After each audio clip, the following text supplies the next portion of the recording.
Pole position, 19-year-old Mark Blundell, well outside the lap record because it was very wet in practice this morning. But he is one of the potential winners of today's Grandstand Trophy Championship. But in second position, a newcomer to most of us, the French-Canadian Benoit Vigneault, 22 years old. And in third place, number 7, Tim Davis, the Welshman from Lampeter, who's stepped down, in effect, from Formula 3, although he is a past Formula 4 2000 British champion in a Reynard 84, like most of them today. In fourth position on the grid, another man who could win the championship. There are 3 of them. This one, number 6, Ross Hockenhull, and he is in another of the popular Van Diemen's, and he's won one of the rounds so far in the series. Then it's Gary Brabham, the son of Sir Jack Brabham, 3 times world champion. 6th on the grid, Rick Shortall. But, and this is the really significant thing, down in 10th position on the grid is the man who is leading the championship by 8 points with double points available in this, the last round. That's Dave Coyne. And Dave has already won 2 of the rounds so far, had 2 second places, 2 pole positions, and is therefore very much the dominant man of the series, but has certainly in this race got it all to do.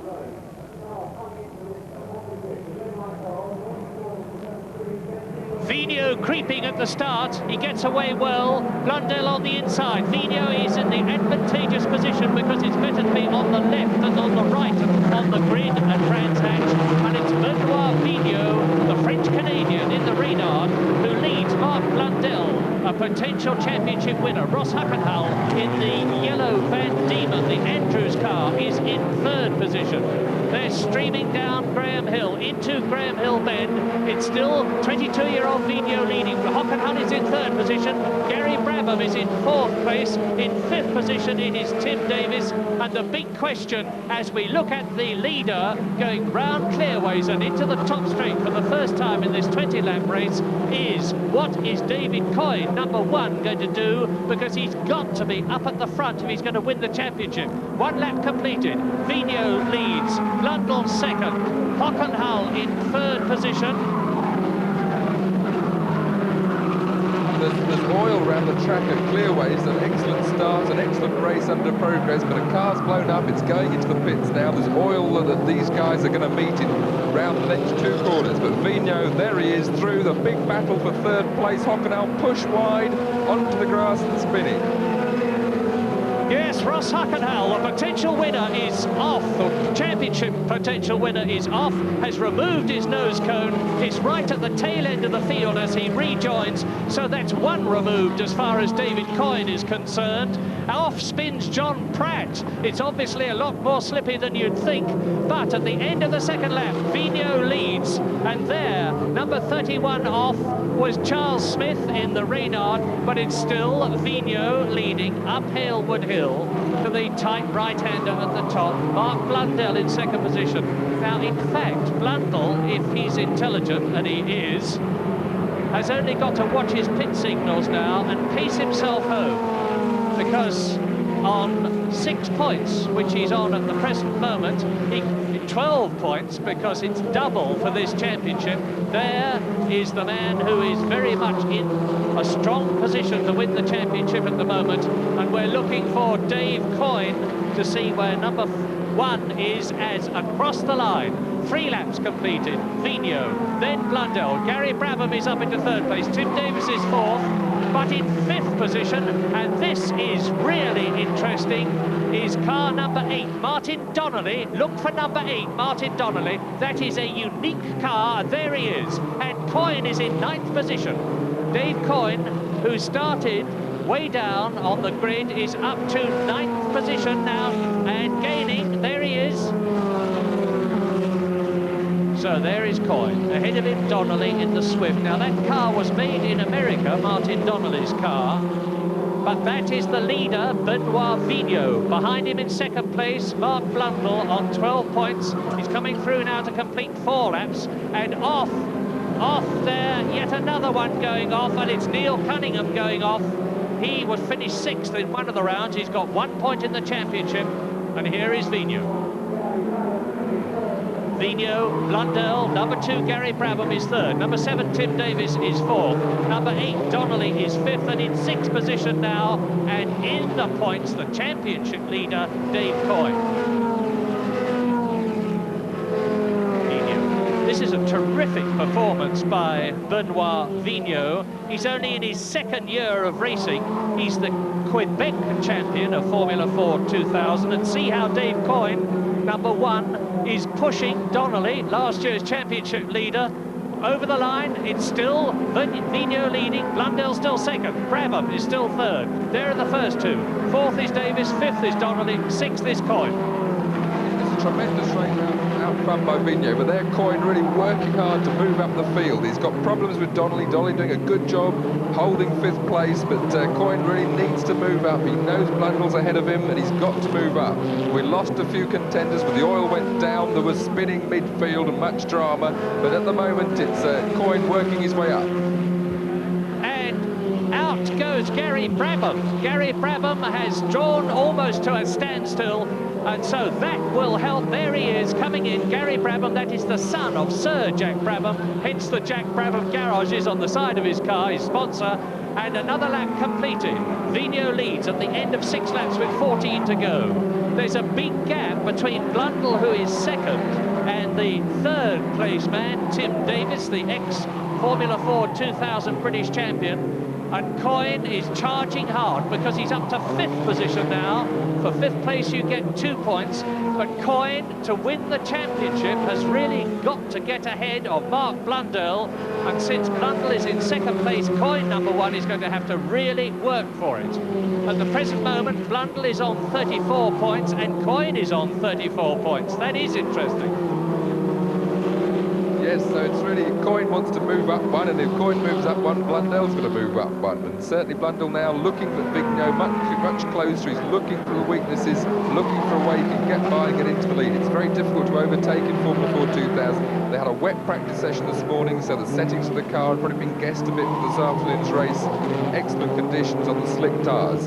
But certainly Blundell's closing in. His pit signals will tell him where Coyne is. He's going to know what he has to do. At the moment, he doesn't have to get by Vigneault, but he's looking very closely. Lap 8, you look at the leaders. There's Blundell. Off, that's John Pratt. John Pratt off again, that's twice. And 35 there, who nearly went off with him, was Eddie Irvine, the Irish driver in the Irish Mondial. And now the leaders have got this problem of catching and passing tailenders. They're up on Len Greeny, who's been passed, and Vigneault has now got Blundell challenging him. As Tiffany Dell has pointed out, Mark Blundell, number 9, behind number 5, Vigneault, who is the leader, really wants now to set about the Canadian to consolidate his points position, because both he and Dave Coyne, who are on the same number of points in the championship at the present moment. In fact, Coyne is now 4th. Coyne is leading the championship, so Blundell has got to take the lead. They're the first 2 through. Now, there is Dave Coyne right on the tail of Tim Davis, and Tim Davis is in 3rd position, so Coyne is really charging on the 9th lap out of 20. There go the leaders, Vigneault and Blundell. Now, into the right-hander, it's Coyne forcing his way through, trying to, and pushing Tim Davis very wide indeed, but Tim Davis holds his position. That's number 7, still in 3rd position, both in Reynards.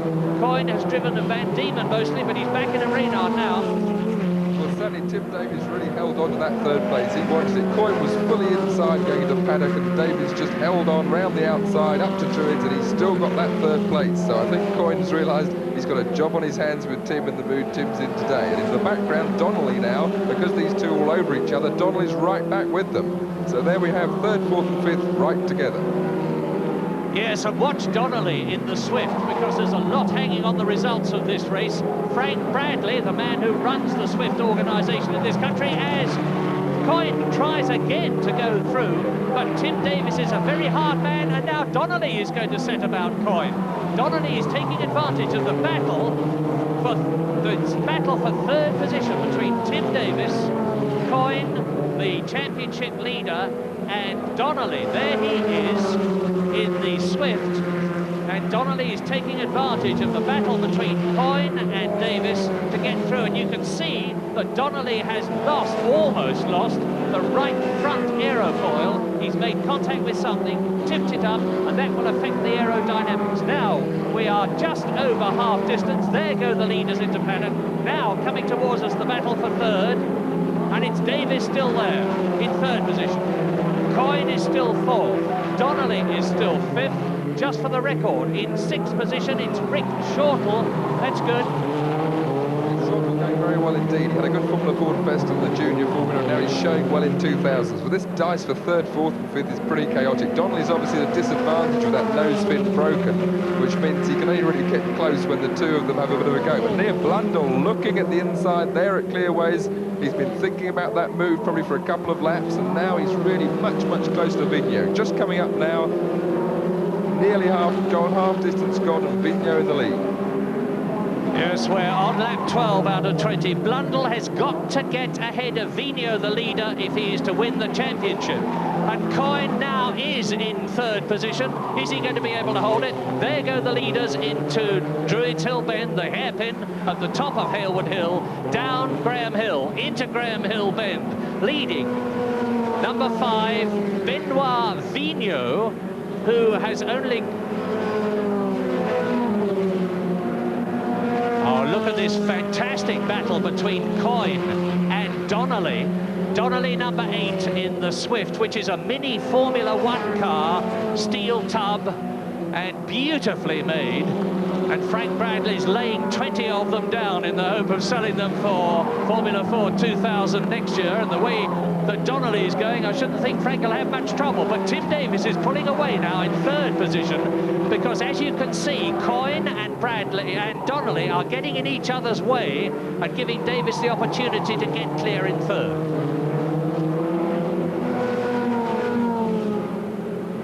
Lap 14 then. Blundell in second place is on 34 points. Dave Coyne in fourth position is on 36 points in the championship. So Coyne, if he just stays where he is, will win the championship. But Blundell has got to get ahead, and here he is over the line, completing 14 laps. Benoit Vigneault driving a beautifully cool race in the Richard Dutton Racing Reynard car with its Neil Brown engine. That's about 130 horsepower from this 2-litre engine.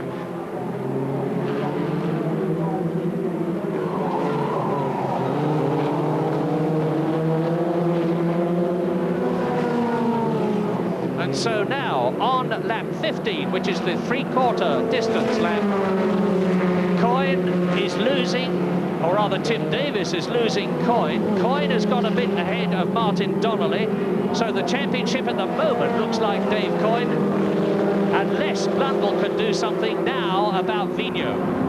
Yes, time's certainly running out. Vigneault driving a wonderful race up front, diving past a back marker there, but certainly he's looking like he's going to repeat maybe what his fellow Canadian Farby did, winning the championship this year. This is the 1985 champions car that Vigneault's driving, his friend Farby, and Vigneault's now driving it like the champion that drove it before him. And he's really looking good out front, and I think Mark Blundell's got a very hard job in his hand. They're well clear of second, third, fourth and fifth, so that there's no problem in that respect. It's simply one position for Blundell will take the title. If he doesn't, he loses it. There's looking inside. Vigneault often goes a bit wide at Clearways, and that's where he tried before, and I think this is where Blundell's looking most, to dive late on the inside at Clearways. And there we have, that is Coyne off. Coyne and Davis off at Clearways. So Dave Coyne will not be the Grandstand Trophy champion of, and they're not at all happy with, it's your fault. No, it's not yours. And Tim Davis indicating to Dave Coyne that he had intended to finish second. Obviously not going to do so. Dave Coyne absolutely furious. I wonder what's going to happen here. I say, old chap, I think you got in my way there. And the marshal trying to make the peace between them. Dave Coyne, understandably, absolutely furious. This is the second year in succession that he's lost the Grandstand Trophy Championship. Not at all pleased.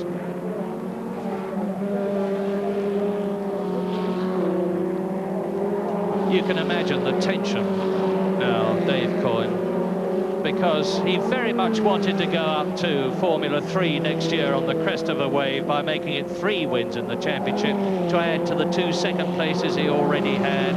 But it was clearly not to be. And so now the question is Mark Blundell going to bother about Benoit Vigneault? He's on his 18th lap, number 9, 19-year-old Mark Blundell with the will to win on his crash helmet.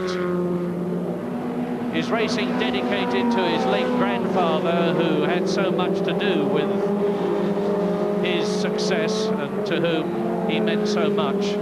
But now it's 18 laps completed, and Mark Blundell can, if he wants to, and he might well be advised to do that, because you saw what happened between Coyne and Davis when they were trying to take the position. And Blundell can just coast home now in second place. If he finishes second, he will be on 40 points. And Ross Huckenhull, the only man who could have beaten him, of course, went off earlier on, lost the nose cone, and is out of contention now. So Blundell on lap 19, out of 20, with both his chief rivals removed, can stay where he is in second place and win the Grandstand Trophy Championship of 1985 very convincingly. Dave Coyne watching Blundell on his last lap, seeing the championship slip away from his hands, and Blundell's going for it. He's going to win, and he's going to make it 2 wins. He's only had 1 win in the championship, and Vigneault is fighting back, and this is the last lap. I hope Blundell is not going to have cause to regret it, because Vigneault is determined to take it. Blundell must not go off. He must be sensible. He must stay on the circuit. If he does, he's going to have his second win to add to a second place, a third place, a fourth place, and a fastest lap. And he's going to stay in Formula 4 2000 next year, and he's going to be very much the man to watch there. Into the last corner, he's passing Dave Coyne. Now, there's the man who's lost the championship. Here is the man who's won it, and it is Mark Blundell, after a tremendous fight with Benoit Vigneault, who can be very, very proud of himself, because Vigneault's previous highest position in this series was 5th position. 2 5th places he had. But it's been Mark Blundell's race. It's certainly Mark Blundell's day, and he is the Grandstand Trophy champion in front of a bitterly disappointed and disheartened Dave Coyne. Victory then for Mark Blundell, and he's won the championship in his Reynard. Second, the French-Canadian Benoit Vigneault. In 3rd position in the Swift, Martin Donnelly. 4th, Rick Schultel in another Reynard. In 5th position, Jonathan Bancroft, and 6th, John Pratt in a Van Diemen. So Mark Blundell wins the championship in that dramatic last few laps, 10 points ahead of Dave Coyne, who finishes 2nd, Ross Huckenhull 3rd, Benoit Vigneault 3rd, equal with Huckenhull, and then in 5th places, John Pratt and Martin Donnelly.